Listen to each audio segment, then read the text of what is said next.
उत्तर प्रदेश में आगामी विधानसभा चुनाव से पहले बेखौफ अपराधियों ने सरकारी सुरक्षा के बावजूद एक बड़े सीमेंट कारोबारी संदीप गुप्ता की हत्या की। बताया जा रहा है कि अलीगढ़ में सोमवार की शाम कारोबारी की हत्या उस वक्त की गई जब उन्होंने गाड़ी रोककर ड्राइवर को पान मसाला लाने के लिए भेजा था। तभी अपराधियों ने उन पर गोलियां बरसा दी। हैरानी की बात यह है कि कारोबारी संदीप गुप्ता को सुरक्षा के लिए सरकारी गनर के साथ साथ निजी सुरक्षा गार्ड भी दिए गए थे, जो दूसरी गाड़ी में सवार थे। जिले के एसएसपी कलानिधि नैथानी मौके पर पहुंचे और पूरी घटना की जानकारी ली।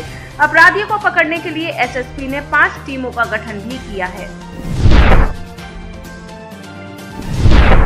बीसीसीआई अध्यक्ष और पूर्व भारतीय कप्तान सौरव गांगुली को हुआ कोरोना पॉजिटिव। रिपोर्ट आने के बाद सौरव गांगुली को कोलकाता के वुडलैंड अस्पताल में भर्ती कराया गया। सौरव गांगुली के कोरोना सैंपल को ओमिक्रॉन वेरिएंट की जांच के लिए भेजा गया है। बता दें, इस साल की शुरुआत में सौरव गांगुली को हार्ट अटैक आया था, जिसके बाद उन्हें कुछ दिनों अस्पताल में भर्ती रहना पड़ा था। पंजाब विधानसभा चुनाव से ठीक पहले चंडीगढ़ नगर निगम चुनाव में आम आदमी पार्टी को मिली जीत से उनके हौसले और बुलंद हो गए हैं। हालांकि आम आदमी पार्टी ने चुनाव में सबसे ज्यादा सीटें जीती, लेकिन सबसे ज्यादा वोट कांग्रेस ने हासिल किए। वहीं इसको बीजेपी के लिए एक बड़ा झटका माना जा रहा है, क्योंकि चंडीगढ़ निगम पर बीजेपी का ही कब्जा रहा है और शहरी वोटों पर उसकी पकड़ काफी अच्छी मानी जाती रही है। नीट पीजी काउंसलिंग 2021 में देरी को लेकर प्रदर्शन कर रहे डॉक्टर्स का मामला अब तूल पकड़ रहा है। पहले प्रदर्शन कर रहे डॉक्टर्स को हिरासत में लिया गया, अब इन पर एफआईआर दर्ज की गई है। रिपोर्ट के मुताबिक डॉक्टर्स के खिलाफ आईपीसी की धारा 186, 353, 332, 148, 147, 149, 179, 170 और 3 प्रिवेंशन ऑफ प्रॉपर्टी एक्ट के तहत एफआईआर हुई है। मध्य प्रदेश से बीजेपी सांसद जनार्दन मिश्रा का एक वीडियो सोशल मीडिया पर वायरल हुआ, जिसमें वो भ्रष्टाचार पर बात कर रहे हैं। वायरल वीडियो में कहते हैं कि लोग सरपंच पर भ्रष्टाचार के आरोप लगाते हैं। मैं उनसे मजाक में कहता हूं कि उसने 15 लाख तक का भ्रष्टाचार किया है, तो भैया हमसे बात ना करो। 15 लाख से आगे अगर वो कर रहा है तो ये भ्रष्टाचार है। कोरोना के नए वेरिएंट ओमिक्रॉन के सबसे ज्यादा मामले महाराष्ट्र में सामने आ रहे हैं। इस बीच राज्य की स्कूल शिक्षा मंत्री वर्षा गायकवाड़ भी कोविड-19 पॉजिटिव पाई गयी, जिसकी जानकारी उन्होंने ट्वीट के जरिए दी कि कोविड के हल्के लक्षण हैं। बता दें कि महाराष्ट्र में सोमवार को कोरोना के 1426 नए मामले सामने आए, जिसमें नए मरीजों में 26 लोग वायरस के नए वेरिएंट ओमिक्रॉन से संक्रमित हैं। छत्तीसगढ़ की राजधानी रायपुर में हुई धर्म संसद में धर्मगुरु कालीचरण महाराज ने महात्मा गांधी को लेकर अपशब्द कहे थे। इस मामले में सीएम भूपेश बघेल का कहना है कि छत्तीसगढ़ पुलिस ने घटना के तुरंत बाद कार्रवाई करते हुए एफआईआर दर्ज की है। इस मामले के दोषियों के खिलाफ सख्त से सख्त कार्रवाई की जाएगी।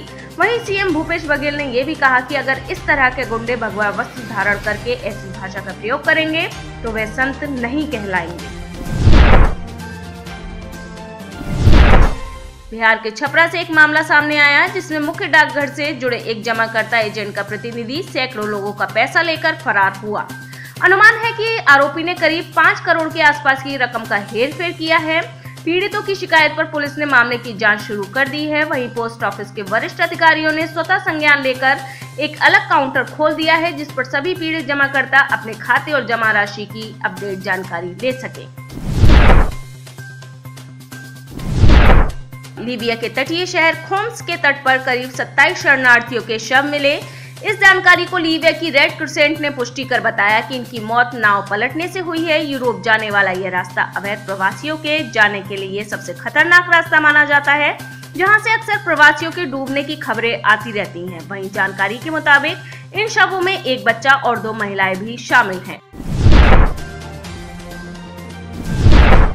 फिलिस्तीन की एक इस्लामिक इमाम शेख इस्साम अमीरा ने कोरोना वायरस के नए वेरिएंट ओमिक्रॉन को लेकर विवादित बयान देते हुए कहा कि इजराइल के मुस्लिम शासकों के गलत आचरण के कारण ही कोरोना वायरस अलग अलग रूपों में फैल रहा है।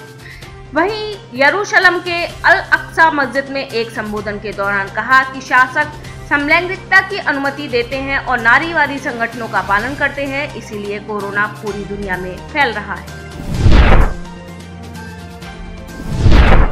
तालिबान ने अफगानिस्तान की सत्ता पर काबिज होते वक्त महिलाओं को अधिकार देने की बात कही थी, लेकिन अब वो अपने वादे के विपरीत काम कर रहा है और अपने नए फरमान में तालिबानी अधिकारियों ने रविवार को कहा कि लंबी दूरी की यात्रा करने वाली महिलाओं को सड़क परिवहन की इजाजत नहीं दी जानी चाहिए जब तक कि उनके साथ कोई करीबी पुरुष या रिश्तेदार ना हो।